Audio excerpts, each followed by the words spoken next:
Hi అండి. చంద్రబాబు నాయుడు గారి వ్యూహం ఎలా ఉందంటే ఆంధ్రప్రదేశ్లో ఆయన ఇక కమింగ్ నెక్స్ట్ ఎలక్షన్కి 80కి వచ్చేస్తాడు. ఏజ్ ఫ్యాక్టర్లో 80కి వస్తారు. ఇప్పుడు జగన్మోహన్ రెడ్డి గారు ఇంకొక 30 సంవత్సరాలు రాజకీయం చేసే అంత ఏజ్ ఉంది.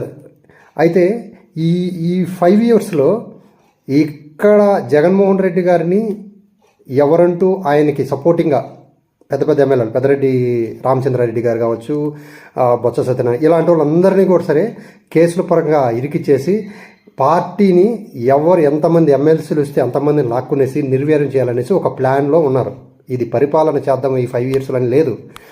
అయితే జగన్మోహన్ రెడ్డి గారిని జైలుకి పంపించేసి పార్టీ నిర్వహణ చేసేస్తే నెక్స్ట్ కమింగ్ లోకేష్కి ఎటువంటి ప్రాబ్లం ఉన్నదన్న ప్లాను వ్యూహం ఆంధ్రప్రదేశ్లో కనిపిస్తుంది. ఇదే విషయాన్ని కొత్తపల్లిలో రాధాకృష్ణ గారు కూడా హింట్ ఇవ్వటం జరిగింది.